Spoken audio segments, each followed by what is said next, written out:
अस्सलामुअलैकुम। मेरा नाम है वजीउल्लाह ख़ान और आप देख रहे हैं मेरा channel CSS preparation with Waziullah Khan. आज जो हमारा टॉपिक है वो US हिस्ट्री से रिलेटेड टॉपिक है और बहुत ही ज़्यादा इम्पोर्टेंट टॉपिक है, तो इस टॉपिक को बड़ा गौर से सुनिएगा। ये टॉपिक है US presidential election. Most of the time इस तरह से होता है कि यही वाला क्वेश्चन जो है वो पेपर में आता है, तो इसको काइंडली बड़े गौर से सुनिएगा। थोड़ा सा ये कॉम्प्लिकेटेड टॉपिक है लेकिन इंशाल्लाह आपको ज़रूर समझ आएगी। अभी US का प्रेसिडेंशियल इलेक्शन होता किस तरह से, ये समझना बहुत ज़रूरी है। तो सबसे पहले इसका तरीक़ाकार जो है वो इस तरह से होता है कि दोनों पार्टीज़ जो है नॉमिनेशन करती हैं। इस तरह से होता है कि जब भी इलेक्शंस होने वाले होते हैं उससे कुछ टाइम पहले, एक साल पहले जो है पार्टीज़ जो है वो इस तरह से करती हैं, जो दो कैंडिडेट्स होते हैं उनको सिलेक्ट करती है। फॉर एग्ज़ाम्पल दो पार्टीज़ हैं जो US की, एक रिपब्लिक है और दूसरी डेमोक्रेट है। अब जो रिपब्लिकन पार्टी होगी ये क्या करेगी, अपने जो इस तरह से करेगी, ये अपने अंदर से ही जो कैंडिडेट प्रेसिडेंसी के लिए लड़ना चाहते हैं प्रेसिडेंट का इलेक्शन, फॉर एग्ज़ाम्पल वो अगर 4 बंदे हैं तो 4 में से ये क्या करेगी, अपना सबसे पहले जो है पार्टी कन्वेंशन बुलाएगी और उसमें जो है पार्टी 2 बंदों को नॉमिनेट कर लेगी। इसी तरह डेमोक्रेटिक जो है ये भी अपनी जो है पार्टी जो है इस तरह नॉमिनेशन के लिए बुलाएगी और इस 2 बंदे को इलेक्ट कर लेगी। फॉर एग्ज़ाम्पल अगर हम बात करें 2016 के इलेक्शन की जो अमेरिका में हुआ था, तो उसमें जो रिपब्लिकन की तरफ से जो 2 बंदे इलेक्ट हुए थे पार्टी कन्वेंशन में, एक जो था वो ट्रम्प था, दूसरा जो था वो टेड था। और जो डेमोक्रेट की तरफ से हुए थे वो एक थी क्लिंटन और दूसरा बेल था। अभी सबसे पहले ये 2 बंदे इलेक्ट होते हैं पार्टी की तरफ से। अब उसके बाद इस तरह से होता है कि कौन, इन दोनों में से एक बंदे ने इलेक्ट होना है जो कि प्रेसिडेंशियल कैंडिडेट की रेस में एक दूसरे को compete करेंगे। एक ही बंदा रिपब्लिकन का इलेक्ट होना है, एक ही बंदा डेमोक्रेट का इलेक्ट होना है और फिर इनका आपस में कंपटीशन होना है। तो इन 2 में से एक बंदे को इलेक्ट करने के लिए जो है इंट्रा पार्टी इलेक्शंस होते हैं, जिनमें स्टेट के जो है लोग इन्वॉल्व होते हैं, लोग पार्टिसिपेट करते हैं इन 2 लोगों में से एक को सिलेक्ट करने के लिए। अब इसका प्रोसेस किस तरह से होता है, इसका प्रोसेस थोड़ा सा कॉम्प्लिकेटेड है। सबसे पहले इस तरह से होता है कि ये 2 कैंडिडेट इस तरफ से होंगे, ट्रम्प और टेड। ये अपने हर स्टेट के अंदर 50 स्टेट हैं, तो दोनों ट्रम्प और टेड दोनों एक हर स्टेट में अपना एक एक डेलीगेट भेजेंगे।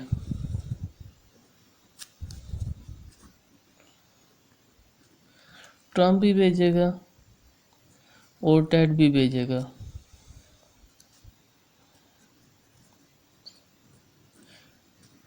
पचास इसके डेलीगेट होंगे, 50 ही इसके डेलीगेट होंगे। इसी तरह क्लिंटन के भी डेलीगेट होंगे हर स्टेट के अंदर और बेल भी अपने जो है डेलीगेट भेजेगा। अब डेलीगेट क्या है, डेलीगेट एक रिप्रेजेंटेटिव होता है इस नॉमिनी की तरफ से उस स्टेट के अंदर। तो जब ये डेलीगेट होता है, अब ये डेलीगेट जब भेजे जाते हैं स्टेट के अंदर, तो उस स्टेट के अंदर जितने भी, जब रिपब्लिकन का डेलीगेट को इलेक्ट करना होता है 2 में से एक को, तो जितने भी उस स्टेट में रिपब्लिकन के सिटीजन्स, रिपब्लिकन वो वाले सिटीज़न जो रिपब्लिकन पार्टी के हमायती होते हैं, वो आते हैं इनको वोट करने के लिए, ट्रम्प या टेड को। अब 50 डेलीगेट्स हैं, टोटल 100 डेलीगेट भेजे होंगे, 50 ट्रम्प की तरफ से, 50 टेट की तरफ से। तो टोटल जो इलेक्ट होंगे वो टोटल 50 होंगे, बाकी 50 हार जाएंगे। अभी फॉर एग्ज़ाम्पल ये आए हैं लोग, इनको रिपब्लिकन को वोट देने के लिए ट्रम्प और टेड में से, तो इनमें से फॉर एग्ज़ाम्पल 50 डेलीगेट 50 लोग इलेक्ट हुए हैं। अब ये जो 50 लोग इलेक्ट हुए हैं ये अनप्लाइड हैं। अनप्लाइड का मतलब ये है कि इन 50 में से वो लोग भी इलेक्ट हैं जो ट्रम्प से बिलोंग करते हैं, वो लोग भी हैं जो टेड से बिलोंग करते हैं। मतलब ये है कि कुछ लोग जो हैं, जो लोग स्टेट्स के अंदर डेलीगेट जीते हैं, कुछ डेलीगेट ट्रम्प के जीते हैं और कुछ टेड के जीते हैं। तो ये 50 लोग जो टोटल सेलेक्ट हुए हैं 50 स्टेट के अंदर से, ये अनप्लाइड हैं, मतलब इनमें दोनों के मेंबर हैं। और यही हाल क्लिंटन और बेल का होगा, इसमें से भी 50 इलेक्ट होंगे और ये भी अनप्लाइड होंगे।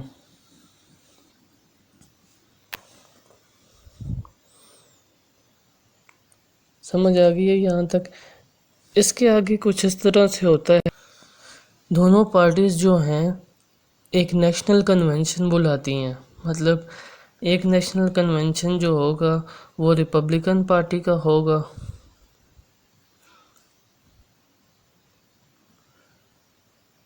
और एक जो होगा डेमोक्रेटिक कन्वेंशन होगा। ठीक है, दो तरह के कन्वेंशन हो गए हैं। अब जो रिपब्लिकन वाला कन्वेंशन होगा इसमें कौन से हर तरह से लोग बुलाए जाते हैं। ये एक तरह से पार्टी नुमा चीज़ होती है जिसमें सेलिब्रिटीज़ को भी बुलाया जाता है, लोगों को भी बुलाया जाता है, बाकी तमाम लोगों को भी बुलाया जाता है। कन्वेंशन में इस तरह से होता है कि ये जो अनप्लेज्ड होते हैं 50 मेंबर, ये आके क्या करते हैं, वोट करते हैं ट्रम्प वर्सेस टेड में। अभी ये याद रहे कि ये अनप्लाइड हैं, इनमें ट्रम्प और टेड दोनों के हैं।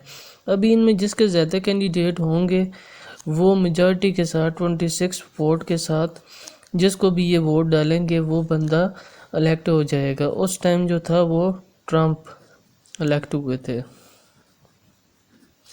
इसी तरह डेमोक्रेटिक कन्वेंशन में भी 50 जो है अनप्लाइड मेंबर होंगे और ये क्लिंटन वर्सेस बेल को वोट देंगे और इसमें से क्लिंटन जो है वो जीत गई थी।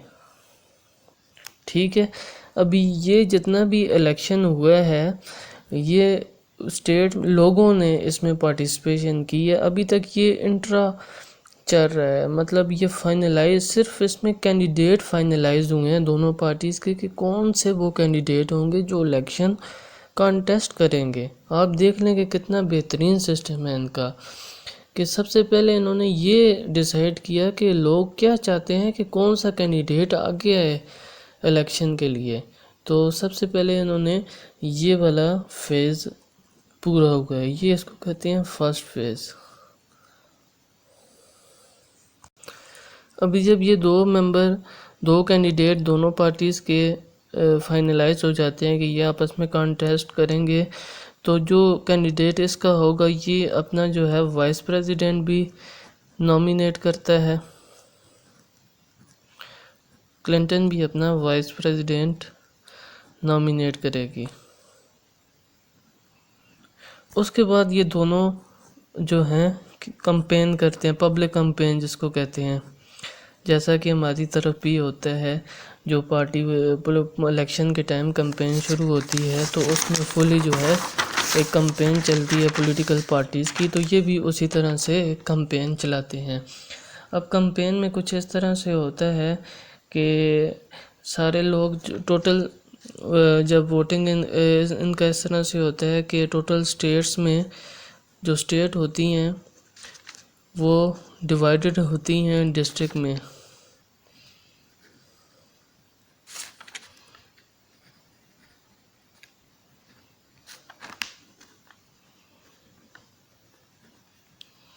डिस्ट्रिक्ट्स में डिवाइड होती हैं हर स्टेट। टोटल जो डिस्ट्रिक्ट बनते हैं वो 538 डिस्ट्रिक्ट बनते हैं 50 स्टेट्स के अंदर। अब ये 538 जो डिस्ट्रिक्ट हैं इसमें 3 डिस्ट्रिक्ट वाशिंगटन डीसी के भी हैं।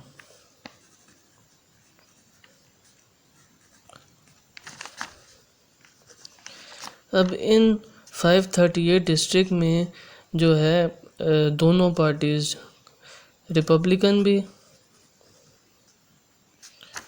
और डेमोक्रेट भी, एक कैंडिडेट, हर डिस्ट्रिक्ट में एक कैंडिडेट जो है वो अपॉइंट करती है, 1 डिस्ट्रिक्ट 1 कैंडिडेट। तो टोटल जो है 538 डिस्ट्रिक्ट हैं।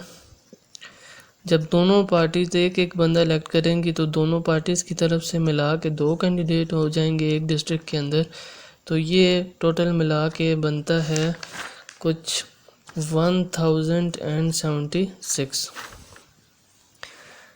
तो अब इनमें से क्या होगा, जब इलेक्शंस होंगे तो इनमें से 538 कैंडिडेट्स विन करेंगे। उनके जीतने के बाद अब ये 538 कैंडिडेट भी क्या हैं, अनअप्लाइड हैं। इनमें भी कुछ मेंबर्स जो हैं, कुछ कैंडिडेट स्टेट्स के डिस्ट्रिक्ट के अंदर से डेमोक्रेट के होंगे और कुछ रिपब्लिकन के होंगे। अब ये भी अनअप्लाइड हैं। अब ये जो अनअप्लाइड होंगे इनको ये क्या करेंगे, इलेक्टोरल कॉलेज बनाते हैं। इनका मजबूरी नाम जो है इलेक्टोरल कॉलेज होता है।